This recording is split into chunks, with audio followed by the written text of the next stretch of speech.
Good morning. Oh, got to make an alteration to my digital clock that's not connected to the interwebs or to the worldwide Lord of the skies. Tis morning. Took me a while. Had to wiggle to get on here this morning. And why do I bother? Well, I'll tell you why I bother. Because on Monday, January 6th at 7:30 a.m., according to this piece of hardware that is connected to our Lord and Master,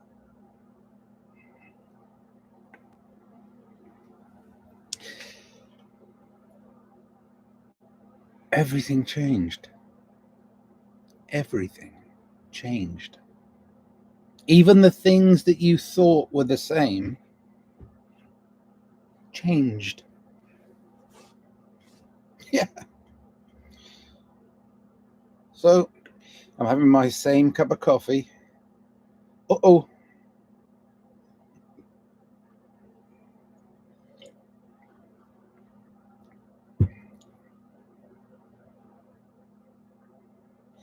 I'm going to think about this as some sort of like ever spinning wheel.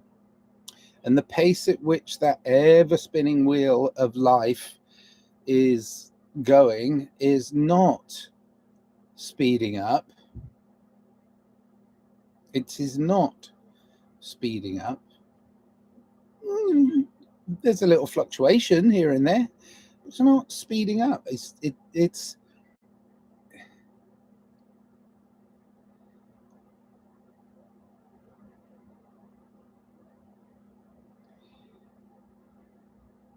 It's going the same pace. It's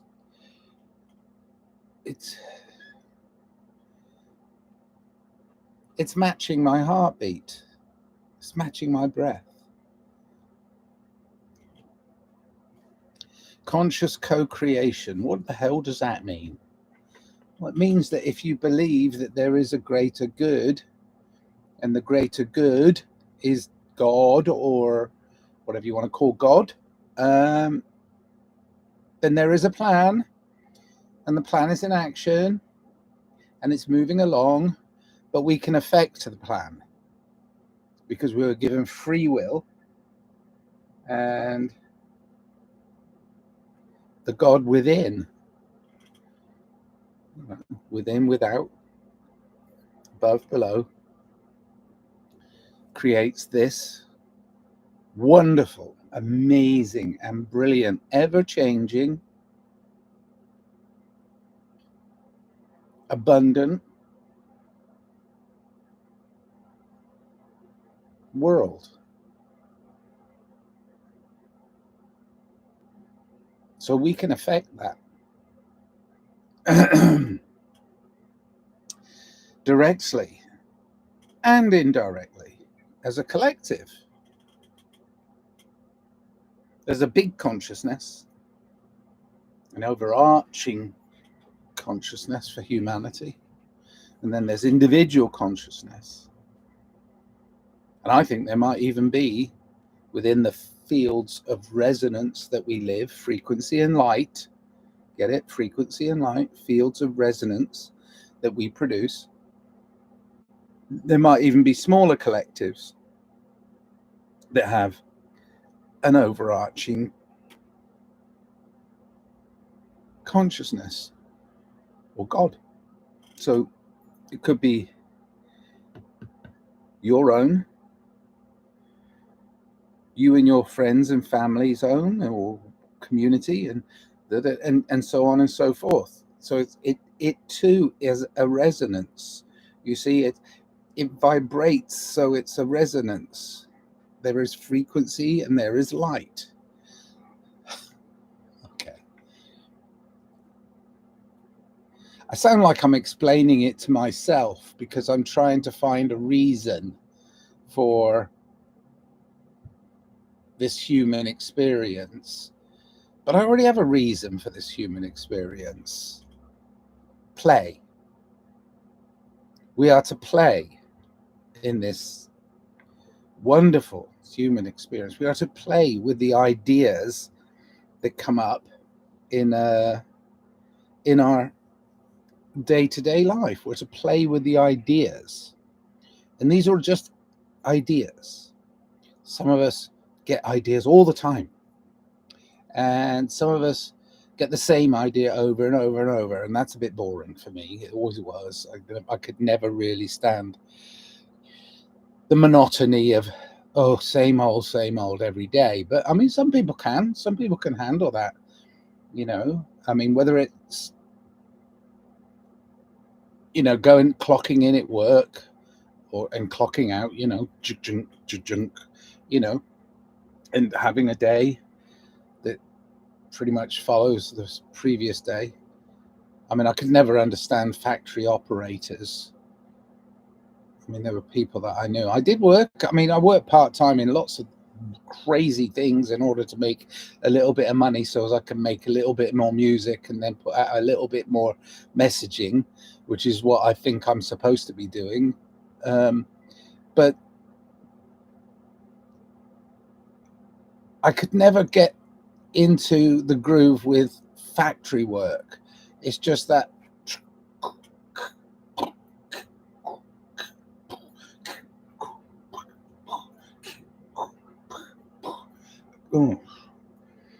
drive me fucking crazy. I did do it. I mean, but for like tiny periods of time. And the thing is, they're the worst jobs, and they're the least paid.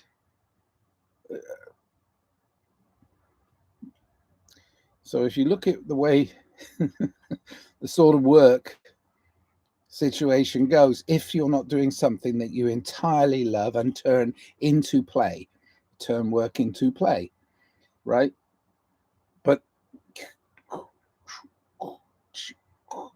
there are certain jobs I can't turn into play. That one was, but if you can turn work into play, then you're not at the suffering bottom of the work pyramid that has been built by society. And if you notice, the people that run the worst jobs in society are always at the top of this three-sided triangle hierarchy, and their jobs are not particularly boring because they just play with people as if they're toys, and sometimes they discard the toys. Fuck it, don't want to play anymore.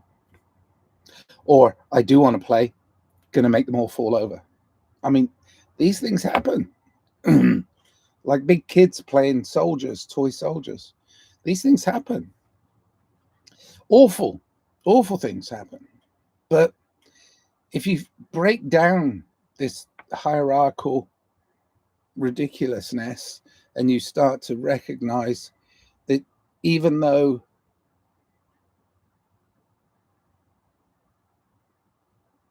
you may have been born into one of the lower excuse me, one of the lower rungs of the ladder. Good morning. I'm from England, I'm not of that type of class system. No. I'm not from the class system. I'm actually above and beyond the class system, so it doesn't bother me. What a load of shite.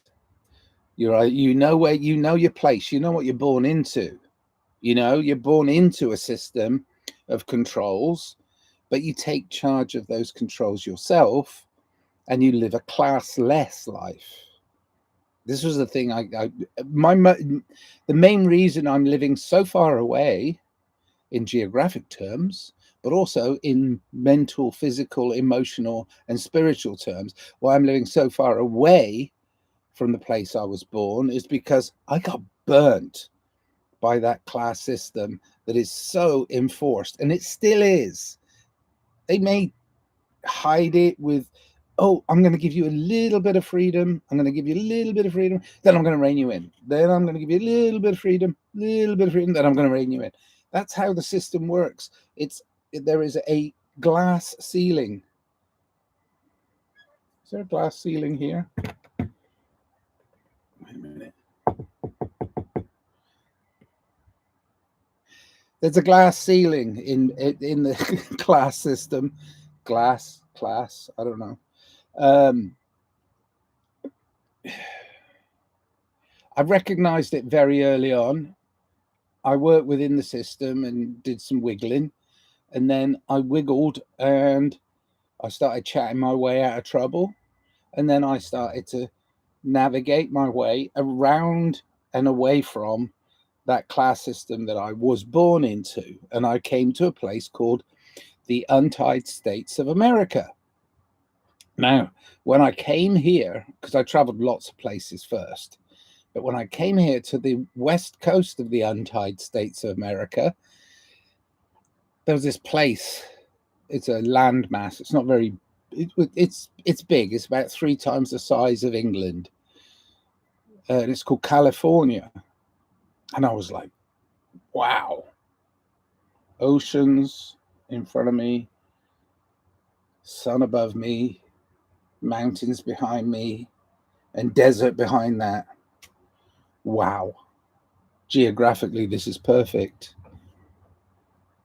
And you can play at art and stuff, and they'll pay you for it. I think I'll stay. And that's what I did. I stayed. But I go back because I'm still fighting that system.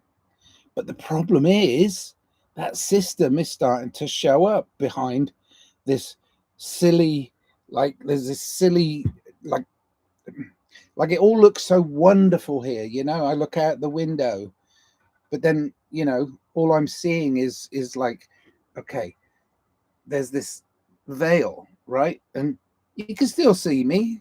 I can still see how wonderful California is. But there's this veil, and I'm like, I gotta do something about this. This ain't gonna work. Oh shit. Their system's the same. It's just very well disguised. It's not well disguised. They have what they call the cult of celebrity. They have their own royal families, the same 4 families, or, you know, in-law, you know, outlaw. The same 4 families have been running California for 50 years, pretty much. I mean, and it doesn't matter what side of the political spectrum, you know, if there is one. I mean, there isn't it. I mean, extreme left, extreme right is the same thing, isn't it? Dictatorship, communism, fascism, call it what you will. Same families. So I'm like, in the name of freedom, in the name of liberty, in the name of, you know, gosh. But it is a wonderful place. It really is. I mean, it's a truly wonderful place.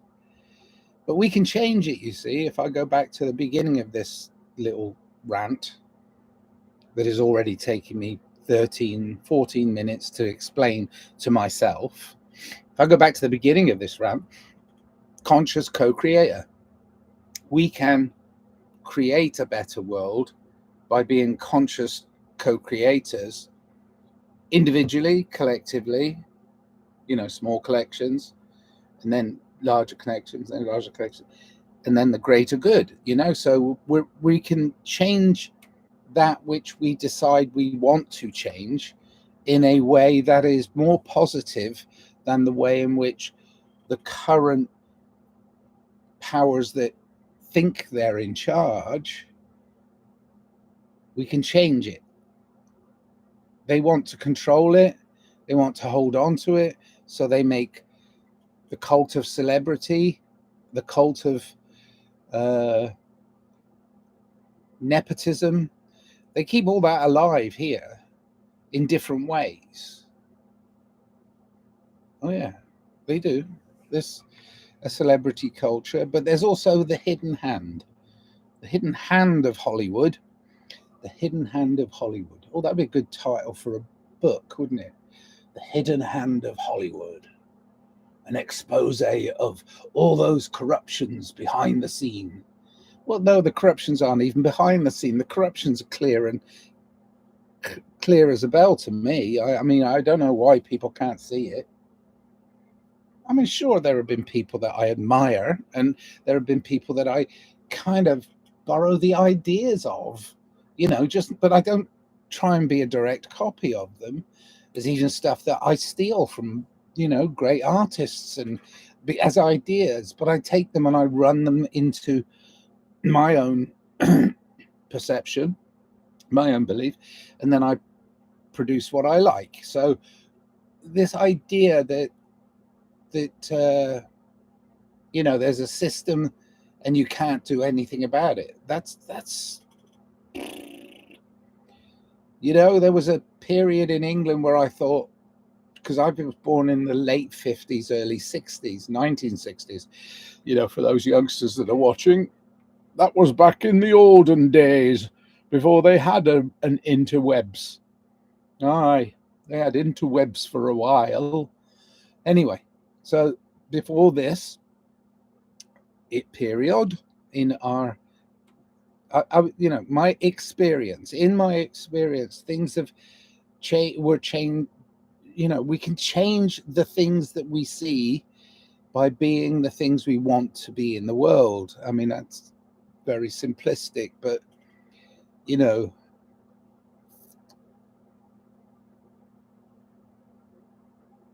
there's a game being played, and sometimes we feel the board move. Oh, wait a minute, I'm in this. Oh, wait a minute, I'm in this.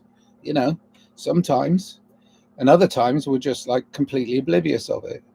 But it's always moving.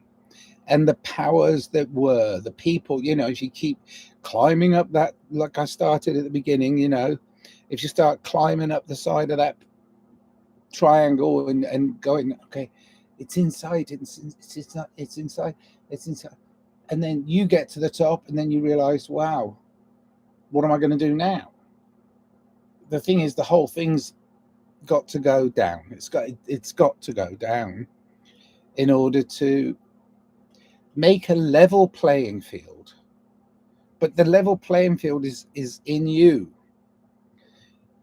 It's not a physical structure. It's no good knocking down the statues. I mean, you can do it as a symbol of your intention, but announcing your intention is gonna really rile up those that think they are in charge, and they're gonna start to, wait a minute, this little one's having a bit. He's and they'll come at you. Come on, come at me, then. No, they'll come at you. They will, because you've woken them up. And it's like, okay, if the sleeping giant thinks he's in charge, what's your best mode of attack? Wake him up and tell him you're not in charge anymore. It's going to stomp on you, twats. No, but I'm not saying you have to do an inside job. But what I'm saying is create that of great beauty that you want to see in the world, independently and separately from, but maybe within the geographic locations, but create the great beauty that you want to see in the world and be intentional about it. My intention to change the world into a better place. My intention, change the world into a better place. I didn't have children so as they get into a worse and worse and worse situation. No, I changed it so as they could have a better life than I did. Of course I did. But that isn't me being the patron of nepotism. I'm not going to give them the $1 billion that I have hidden in the suitcase in my motorhome. I'm not going to give them that, because that would give them a false head start. But it would be false, you see, because it doesn't buy happiness. So I'm not going to give them the $1 billion. I'm just going to give them advice and love. and care and nurture them through the difficult periods and transitions that they're going to face in their life. For as long as I have my human experience, that is my job. But I'm not going to give them the $1 billion. And this is where the nepotism is a form of repetition. They keep doing it. You know, you'll notice there's these two blokes, right? Ken Eddie, you know, Ken and Eddie. He's not it. He may have come from a family where they were it for a while, but they killed them. You know why? Because they woke that giant I'm talking about. Oi, oi, oi. And they poked and prodded. It's like, you're going to get trod on. So their offspring and their offspring, but they're not them. They're not them. They were never nurtured through their transitions to their positions. Transitions to your positions, please. Okay. God, this is a bit of a rant, this one. I might have to cut it off soon because it's getting a bit close to the knuckle, isn't it? So transitions are important, and life, human experience is a transition. And I do think that we should, if we are able, with good intention, to change the experience for our offspring, our progeny, you know, you don't even have to physically have children, but to recognize that the importance of progress is dependent upon your interactions and not so much on the hill of beans that you leave behind. The hill of beans you leave behind is so unimportant. You know, the physical goods that you've, I mean, sure, you should not consciously destroy things, but the point is, you come in with nothing, you go out with nothing. So that which you have is influence. And if you have the most influence over your own progeny or your own community or the rest of the world, or you take that responsibility seriously and you zoom in and you zoom out and you zoom in and you zoom out and you find out things that you know resonate with you, then you pass it on as a messenger. That's the best you can do. But to your own individual loved ones and close community, it's important that you say these things. If you don't say them, it's like, oh, you've got to guess. I mean, I had somebody texting me yesterday and it was all vagaries, and it's like, so do you want to maybe kind of, and I'm like, intend. Build your intention. Make your own decisions. You can always change your mind if you're doing no harm. But the thing is, make those decisions and stand by them for a while and see if they work. If they work, that's great. If they don't, then sorry. Now, I had a lot of trouble getting online today. This may or may not get out to the general public. I don't know. These platforms are being manipulated heavily by that kind of weird shape by these fellas because they own them. They give you them as a toy to play with, and then they go, yeah, play for a while. Think you're having fun. Shut you down. Again, like the toy soldiers. I don't care. What? Anyway, I don't do that. Love, live life.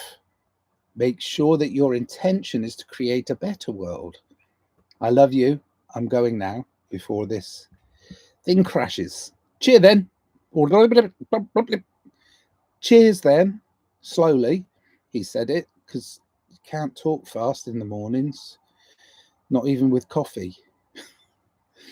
I love you very much. This is January 6th, 2025. Wait a minute.